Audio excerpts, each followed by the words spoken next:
Hoje vamos discutir a política espacial europeia. Jaime, muito obrigada por estares aqui neste podcast a discutir uma política que te é muito querida, ou seja, tu como funcionário da Comissão Europeia tinhas responsabilidade, eu diria que és o responsável pela produção do regulamento que veio criar o Programa Espacial Europeu. Mas talvez se voltarmos um bocadinho atrás e se olharmos para a intervenção da Presidente von der Leyen no seu discurso sobre o Estado da União, von der Leyen disse que quando o programa Galileu foi criado, ninguém acreditava no programa e toda a gente achava que o programa não ia dar nada. Começámos com Galileu, hoje temos um Programa Espacial Europeu. Qual é o teu comentário sobre isso? E muito obrigada por estares aqui. Olá, Margarida, é um prazer estar aqui a falar de um dossiê que me ocupou durante 10 anos e que, de facto, foi muito gratificante. E que acabou agora com a aprovação do regulamento que cria, pela primeira vez, o Programa Espacial da União Europeia. Ainda bem que a Presidente da Comissão lhe dá importância e lembra de que em 2000, quando pela primeira vez os franceses levantaram no Conselho a necessidade da Europa ter um GPS, na altura só existia o GPS. Exatamente. Que é, digamos, um instrumento de navegação por satélite que só os americanos tinham aberto ao público desde 1995. Os franceses, dentro da Comissão, o François Lamoureux, diretor-geral, e a comissária Loyola de Palacio, puseram uma proposta no Conselho Europeu de uma declaração a favor de se criar o projeto Galileu. Na altura, o GPS americano era um projeto militar, e ainda é. Um projeto militar dirigido por militares, em que os militares, a partir de 95, decidiram abrir também à sociedade civil, mas sempre com limitações. E uma limitação importante era o GPS não poderá dar uma precisão inferior a 90 metros. Alguns países da União Europeia, com política espacial, como a França, como a Alemanha, como o Reino Unido, que tinham já nessa altura a indústria, o domínio do mercado das telecomunicações por satélite, mostraram-se interessados. Só que, como era um instrumento militar, gerido por militares, por exemplo, o Reino Unido opôs-se. E muitos países do norte da Europa consideravam que, não havendo uma defesa comum, uma política militar comum, o único elemento comum a alguns Estados-membros, não todos, era a NATO. Portanto, achavam que ou se fazia um projeto civil, e para isso já havia o GPS, porque a União Europeia gastar milhares de euros num novo projeto, quando já existia o GPS americano, que era gratuito e ainda hoje é gratuito. A França, a comissária... Mas isso tem a ver com uma lógica completamente diferente. Os Estados Unidos sempre investiram em projetos dessa natureza, o investimento era sempre feito na defesa. Era sempre feito na defesa e ainda hoje, por exemplo, quando os Estados Unidos decidiram renovar o GPS para a terceira geração de GPS, eles já estão a lançar a terceira geração, e o que é que eles fazem? Eles definem os requerimentos que os satélites têm que dar, a precisão, a localização e o tempo, e contratam a indústria privada, inclusive para pôr os satélites a 20 mil km de altitude. Ou seja, os Estados Unidos asseguram, por exemplo, o SpaceX, a empresa do Elon Musk, asseguram logo um mercado de milhares de bilhões de euros. Portanto, é uma forma indireta de pedir a uma empresa privada de lhe prestar um serviço, enquanto que na Europa não havia essa tradição. E, na altura, na Europa, só havia a capacidade para lançar satélites a 23 mil quilómetros de altitude, só o foguetão Ariane francês. Portanto, sendo a França a mais interessada e o Reino Unido aquele que se opunha mais, levou algum tempo a convencer os outros Estados-membros. Felizmente, em 2002, adotou-se um regulamento. Mas, como tu sabes, na Comissão Europeia qual é a base jurídica. Exatamente. Ora, não havendo uma política de defesa, Loyola de Palacio, sendo a Comissária dos Transportes, disse: vamos ao 4º e 5º Programa Quadro dos Transportes das redes de comboios para a Europa, Vamos pegar em algum dinheiro e vamos começar a fazer a investigação. Foi assim que surgiu, com uma grande reticência da maior parte dos Estados-membros, sem orçamento específico, até chegarmos em 2008, quando se lançaram os 2 primeiros satélites, que se chamam satélites de validação. 2 desses satélites que foram lançados em 2008 e hoje já temos 24 satélites, ou seja, já temos a constelação que dá aos europeus a possibilidade de terem uma navegação segura, dá a altitude, dá a longitude, dá a latitude e dá o tempo, que é um dos elementos essenciais para a navegação, para as telecomunicações e para a defesa. Eu costumo dizer que há um elemento que falha nisto tudo, que é o pecado original. É a União Europeia ainda não se ter dado conta suficientemente que, sendo um projeto também para a segurança dos europeus, para a gestão do Mediterrâneo, as migrações e para a defesa da União Europeia, essa componente deveria ser valorizada. E, portanto, continuamos com o projeto civil. Mas hoje, no próprio discurso de von der Leyen sobre o Estado da União, quando ela procura definir o conceito de uma política europeia de defesa, é uma das dimensões que coloca lá dentro. Seguramente tem que ser uma das dimensões. Hoje, por exemplo, os mísseis Tomahawk dos Estados Unidos não poderão ser lançados nem direcionados sem terem uma grande precisão que lhe é dada pelo GPS americano. Pela parte do GPS americano que não é acessível ao público. O Galileu, na sua concepção, tem um serviço reservado que é encriptado e que permitirá, digamos, uma maior precisão, seja na defesa, seja na própria internet, que nós chamamos de internet das coisas. Das coisas, exato. Onde não está a presença do homem. E essa precisão, hoje o Galileu, a Presidente da Comissão lembra isso, que é um dos melhores sistemas do mundo, a precisão é inferior a 10 centímetros. Ou seja, através do Galileu e do telemóvel de cada um de nós, quem gera o Galileu sabe exatamente que eu estou sentado nesta cadeira e até inclusive onde está a altura da minha voz e a altura da tua voz. Mas, a propósito do Reino Unido, é interessante lembrar que o Reino Unido, na altura que é criado o Galileu, faz uma oposição sistemática a essa iniciativa e hoje, na negociação da sua saída da União Europeia, um dos pontos que os britânicos reforçaram bastante foi manifestaram interesse em continuarem a participar no Programa Espacial Europeu. Mas eles até queriam assegurar-se que a União Europeia, no quadro das negociações, lhe dissesse logo à partida que eles ficariam dentro do Galileu. Dentro do Galileu. Não externos a comprarem os serviços, mas parte integrante do Galileu. Parte integrante do Galileu. Por 2 tipos de razões. Em primeiro lugar, ficando dentro do Galileu, a União Europeia não retiraria a base, uma das bases importantes na gestão do Galileu, na condução dos satélites, da segurança dos satélites, estava no Reino Unido. E antes mesmo do Brexit, a União Europeia retirou essa base, abriu um concurso para localizar num outro Estado-membro e já estão instalados, concretamente, não muito longe de Madrid. Portanto, eles sabiam que, ao retirar-se essa grande base, está-se a retirar, digamos, não só apenas técnicos, mas toda uma engenharia de gestão, de segurança do próprio sistema do Galileu.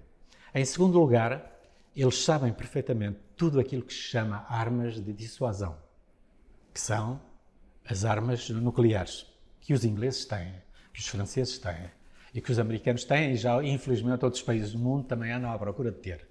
Essa gestão é feita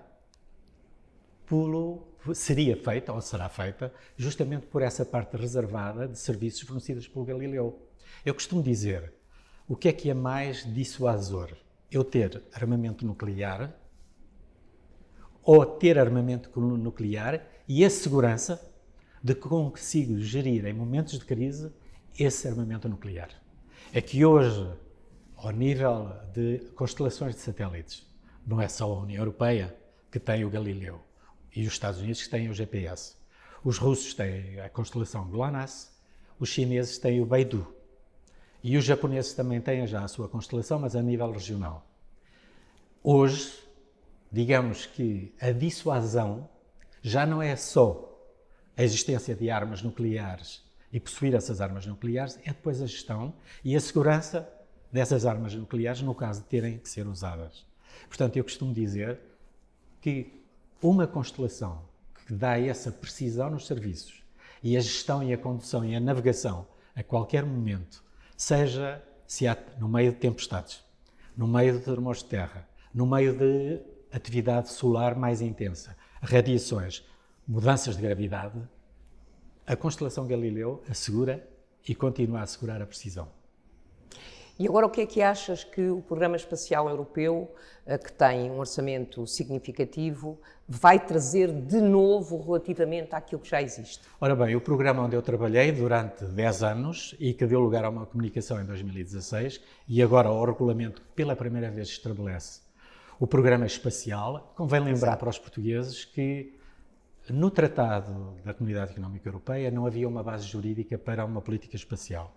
Com o Tratado de Lisboa foi introduzido o artigo 189, que diz que a União Europeia pode criar um programa espacial. E com base nesse artigo é que nós elaboramos o regulamento. E esse regulamento tem prioridades. A primeira prioridade é dar a conhecer aos europeus, a cada um de nós individualmente, que o Galileu existe e presta enormes serviços. Porque recentemente foi feito exatamente um estudo de opinião e num grupo restrito de países e apenas 4 em cada 10 europeus consideram que estão informados que existe uma política espacial europeia. Precisamos que mais europeus fiquem informados e, sobretudo, que as pequenas empresas da União Europeia, que trabalham, por exemplo, no domínio da informática, aproveitem o Galileu para desenvolver serviços. É um mercado que a União Europeia estimava em 2017 de 55 mil milhões de euros. E por isso o regulamento tem uma grande prioridade, que é o desenvolvimento do mercado das aplicações. Porque a Europa, se dominava o mercado das telecomunicações, tinha 33% do mercado das telecomunicações via satélite em 2017, é importante que a União Europeia não perca esse mercado mundial das aplicações dos sistemas de navegação por satélite. Juntamente com o Copérnicos, que é os sistemas de observação da Terra, certo, há uma quantidade enorme de serviço para os portugueses perceberem melhor. O combate aos incêndios, a gestão da floresta, os serviços de emergência podem, juntando os sinais de Galileu com as fotografias do Copérnicos, saberem como se combate melhor o incêndio, saberem por onde o incêndio está a desenvolver. Por exemplo, recentemente, na ilha La Palma, em Espanha, com a atividade do vulcão, é a outra constelação, Copérnicos, que diariamente, mais do que uma vez por dia, tem os satélites a passar sobre a ilha e fornecem às autoridades espanholas as direções da lava e toda a atividade do vulcão, por fotografias. Portanto, os europeus, os portugueses, precisam de saber que no seu telemóvel tem o Galileu já a funcionar. Os portugueses deviam lembrar-se que quando há uns anos atrás, nos nossos automóveis, tínhamos o GPS e uma vozinha dizia assim: pode virar à direita. E a gente via que ainda não podia virar à direita, ainda faltava meia dúzia de metros. Agora, quando ouvimos essa voz, diz vira à direita, é mesmo para virar à direita. Há uma maior precisão, porquê? Porque cada telemóvel incorpora o Galileu, o GLONASS russo e o GPS americano. E essas 3 constelações, com o receptor que está dentro do telemóvel, permite uma precisão enorme para saber exatamente quando temos que virar à direita ou à esquerda. E é isso outra das características do Galileu. Ele é interoperável com as outras constelações. E, portanto, essa é uma das prioridades, é o desenvolvimento de serviços. Outro serviço é a própria gestão da floresta. Com o Galileu e com o Copérnicos poderemos gerir a floresta. Hoje, no domínio que eu também conheci devido à minha atividade há uns anos atrás, a agricultura, hoje há uma agricultura de precisão. Hoje um trator está ligado ao Galileu, consegue indicar ao agricultor onde ele pôs pesticidas a mais, onde ele deve pôr sementes que não falharam. Portanto, há uma agricultura de precisão que hoje é fornecida pela constelação Galileu. E é isso que a maior parte dos portugueses e dos europeus ainda não se deram conta, porque já estão a incorporar. É normal ter essa informação. Mas imaginemos, por exemplo, se a constelação GPS tivesse uma falha. Se houvesse, por exemplo, um hacker que penetrasse no sistema de segurança do GPS e ele não falhasse. Hoje a União Europeia negocia com os Estados Unidos porque os Estados Unidos também querem ter acesso ao tal serviço reservado do Galileu numa espécie de backup de segurança. Se um falha, se há uma constelação que falha, está a outra a funcionar.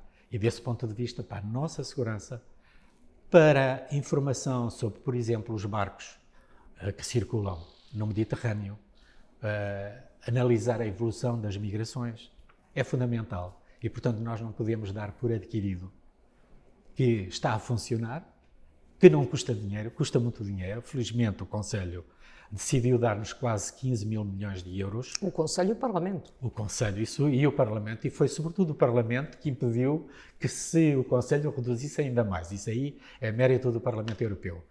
Esse consenso é fundamental, mas também temos que pensar que há um outro desafio muito grande, que é as constelações são cada vez mais numerosas à volta da Terra.